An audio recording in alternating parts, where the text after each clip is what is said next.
Notify police immediately.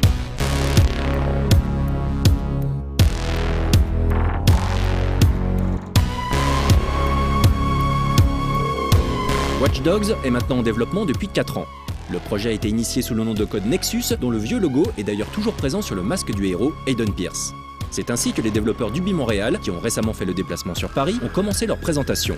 Une façon pour eux d'invalider la rumeur qui veut que Watch Dogs fût créé sur les fondations d'un autre projet, Driver.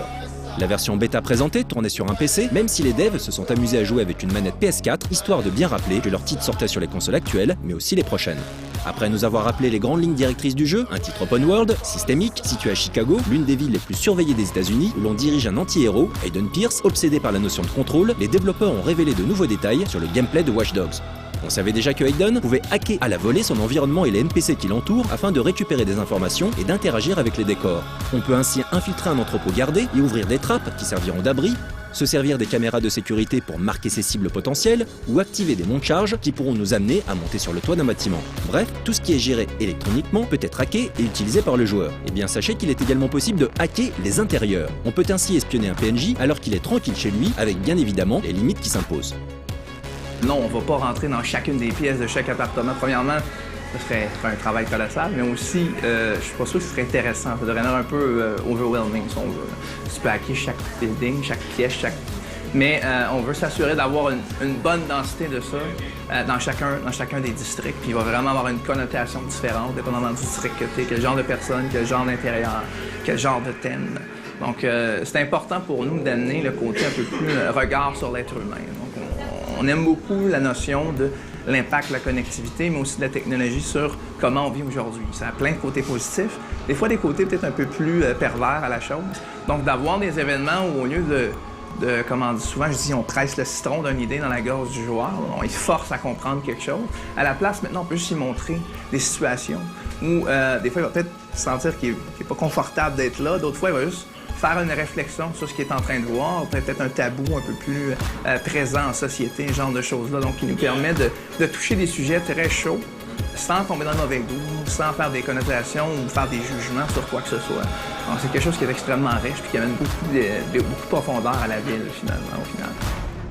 Très voyeuriste, cette mécanique de jeu ouvre un champ de possibilités assez conséquent à la fois pour les joueurs et les développeurs. Je te dirais, il n'y a pas vraiment de limite. Je pense que c'est surtout au niveau du traitement qu'on essaie de faire attention. Je ne suis pas content dans le mauvais goût. Mais chaque sujet peut être... Moi, je dirais qu'il n'y a pas de limite sur le sujet que tu peux toucher si tu le traites de façon intelligente. Donc, je pense qu'on va juste simplement s'assurer de respecter le joueur un peu dans ce qu'on lui présente.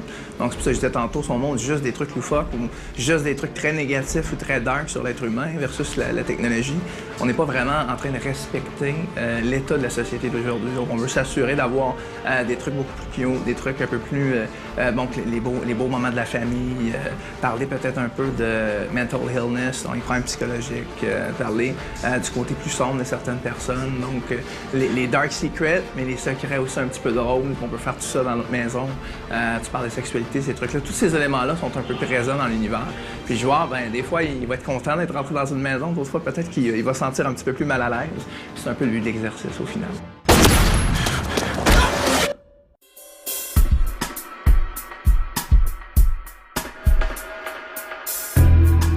Le héros, Aiden Pierce, est un justicier solitaire, une espèce de Charles Bronson cyberpunk à la personnalité trouble. Les développeurs parlent de zone grise où le joueur est libre d'imposer son propre sens moral. Toujours connecté, Aiden reçoit des alertes CTOS, c'est-à-dire du Central Operating System. Chicago est en effet une Smart City, une ville informatisée, contrôlée par un système de surveillance développé auquel le joueur a accès. Ce système l'avertit dynamiquement des crimes susceptibles d'être commis dans les minutes qui suivent, et là, il faudra parfois faire des choix. Ça fait un peu partie de la tragédie du personnage. Il y a beaucoup d'infos. Donc, il sait que quelqu'un va se faire attaquer. Il sait qu'il va y avoir un vol dans un magasin. Puis pour nous, c'est un choix de joueur. Donc, le joueur, à travers le personnage, sait qu'il va y avoir un crime. Qu'est-ce que tu fais? C'est un peu la question qu'on pose. Comment, toi, en tant que joueur, tu vas réagir à cette situation-là? Puis oui, tu peux aller sauver la vie de quelqu'un. Après ça, avec l'info, tu peux regarder et te dire, en tant que joueur, je pense que cette personne-là ne mérite pas d'être sauvée. Donc, je ne vais pas intervenir. Donc, pour nous, le grand aspect d'intervention au joueur dans les vigilantes, c'est important. Donc, on lui donne le temps de lire les informations, de comprendre la situation, puis de faire un choix. Puis évidemment, des fois, il y a moins de temps, des fois, il y a plus de temps. Puis après ça vire, dépendamment de son intervention, en divers gameplay qu'ils peuvent faire.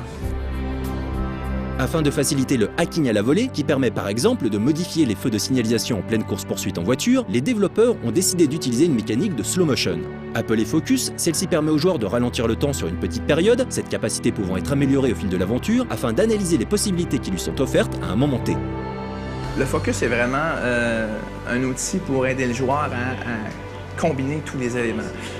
Quand on fait un jeu, je pense n'importe quel jeu, il y a tout le temps le côté où tu prends la manette, tu démos le jeu à quelqu'un, le développeur montre le jeu à une audience. Puis il y a souvent une phrase qu'on se dit en développement qui est « si le joueur n'est pas capable de jouer comme toi tu joues, on fait pas notre boulot comme il faut ». Donc je pense qu'un jeu doit amener les gens à comprendre le langage et les possibilités d'un jeu, à lui montrer comment les combiner d'une certaine façon, surtout quand tu fais des choses un peu nouvelles. Le risque avec ça, c'est toujours que dès que tu donnes un gun ou une voiture à un joueur, c'est tellement instinctif, il sait déjà comment ça fonctionne, que là, il part, puis il utilise que ça. Même si souvent, cette personne-là nous dit « Ah non, je veux vraiment utiliser le hacking, puis faire ça différemment », du moment qu'elle tombe en mode autopilot, elle le fait plus. Donc, le Focus est là pour amener le joueur à pas être intimidé avec ça, d'avoir une bonne point d'entrée. Le joueur qui est très bon peut tout de suite, à 200 km/h avec une voiture sport, se promener puis hacker 2 ou 3 trucs à la fois. Nous, on est capable de le faire en jouant, mais ça fait des années qu'on est sur le jeu. Donc, ça prend une prise d'entrée intéressante pour tout le monde. L'important, c'est de forcer personne à le faire. Donc, c'est un tool qui est très player instigated. Donc, le joueur l'active quand il veut. Ça va lui permettre de tranquillement voir un peu comment il peut combiner les éléments. Puis après, c'est pas important s'il est capable d'atteindre le niveau où il peut le faire même à haute vitesse, sans le Focus ou avec le Focus. Les deux sont fun, les deux sont intéressantes. Puis donc c'est un peu l'idée à la fin, là, de pouvoir combiner ces éléments-là pour mieux aider les joueurs à utiliser le hacking comme il faut, comprendre son utilité, en voir son efficacité, parce que les gens ont tendance à tomber dans leurs vieilles amours au final. Puis je pense que là, on a des nouvelles choses qui sont extrêmement excitantes. Quand les joueurs réussissent à le prendre pas y toucher, quelque chose de magique qui se passe, on va être sûr que tout le monde vive cette expérience-là. Lors de cette présentation, les développeurs ont également abordé le multijoueur de Watch Dogs. Et là, comme tous les autres éléments de gameplay, les autres joueurs sont intégrés au système. Explication. À chaque fois que tu hackes un district, que tu augmentes ta capacité de monitoring, donc ton système devient plus fort. Et tu peux, à l'intérieur de tout ce qui est connecté, aller dans la grille à travers la map et scan, on appelle ça un CTOS scan. C'est un peu comme quand la police ou le système de CTOS analyse pour vérifier la source d'un problème avant d'envoyer la police. C'est comme si on hackait ce système-là, puis on l'utilisait pour autre chose. Donc on pèse sur un bouton, on analyse l'environnement, on peut trouver des potentiels crimes, de toutes sortes d'activités dans ces endroits-là.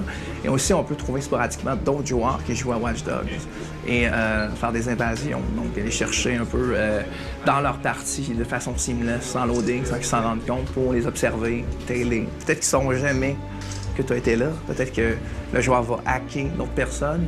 On ne va pas dans une optique où les gens peuvent rentrer dans une autre partie et faire du grieving et tuer tout le monde. C'est plus la partie un petit peu non violente au début, le hacking, le côté sneaky, trouver l'autre personne. Puis après ça, oui, ça peut dégénérer, dépendamment de comment les joueurs interagissent ensemble. Donc c'est un peu l'expérience qu'on va aller chercher au final, de faire la totale. On ne peut pas parler vraiment de « everything is connected » si on ne parle pas de la connexion entre les joueurs, puis du côté un peu extra gaming de la chose. They think I'm a man out of control, but I've never had so much control. Bien entendu, le nombre de joueurs connectés à une même partie ne sera pas infini. Dans le multijoueur, il y a évidemment une limite de gens qui vont être capables de participer. Donc, pour l'expliquer simplement, il y a des joueurs qui sont en single player. Donc, ils font leur campagne, ils font leur narration, ils font leur histoire, ils font toutes les mécaniques. Dans la même ville, c'est donc dans les mêmes systèmes de jeu, dans la même simulation, pas en même temps. Il y a des gens en multijoueur qui sont en train de jouer à des modes de jeu ensemble, séparés, etc., ou avec la ville. Puis ce qui était intéressant pour nous, c'est de prendre ces joueurs-là et de les faire jouer ensemble. Donc, à ta question, est-ce que c'est possible qu'il y ait quelqu'un dans ma session puis je ne le sache pas? Oui. Donc, c'est possible qu'on met les gens puis ça passe. Que tu te sois jamais rendu compte que quelqu'un a passé. Puis lui, il y a une activité, il y a un gameplay spécifique à faire, il y a des objectifs qui sont pas nécessairement les mêmes que les tiens, ils passent. Des fois, tu vas t'en rendre compte puis on fait des gameplays ensemble. Et donc, on essaie de développer un peu tous les axes.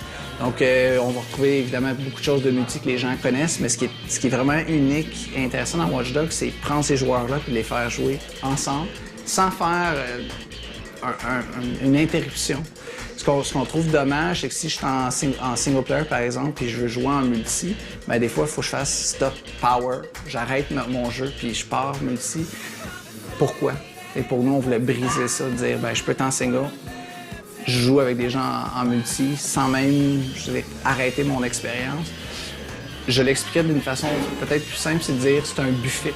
Et pour le joueur qui est en single player, les activités de multijoueur avec d'autres gens font partie d'un choix d'activité. De la même façon qu'il peut faire un minigame, de la même façon, si au travers de sa campagne, ça lui tente de jouer avec d'autres joueurs en multiplayer, il peut.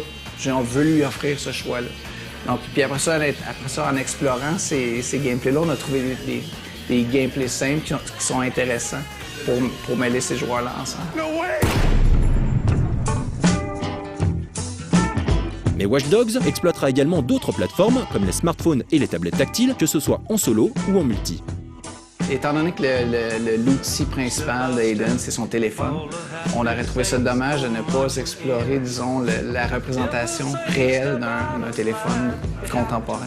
Donc, on a créé beaucoup de apps. On voulait développer un smartphone pour que le joueur sente qu'il en possède un réellement. Donc, évidemment, il y a un store, il y a des trucs sociaux, le wall avec tes amis, des journaux, les médias, la progression de joueur, évidemment, on va trouver ça, des tips. Le joueur peut s'acheter des outils, des apps, etc. Donc, c'était important pour nous d'avoir cette fantaisie-là, sinon on aurait trouvé que ça manquait un peu de sens. À l'autre partie de la question, les joueurs qui ont vraiment un device, par exemple une tablette Android ou iOS, on voulait aussi, un peu dans le thème du jeu, de pouvoir se connecter à travers console et device, puis de jouer à des gameplays synchrones. Donc, le même exemple plus tôt, le buffet, donc un joueur qui joue en single ou en multi, a un choix d'activité supplémentaire, donc il y a plus de contenu parce que il est prêt à jouer avec une personne qui a un device.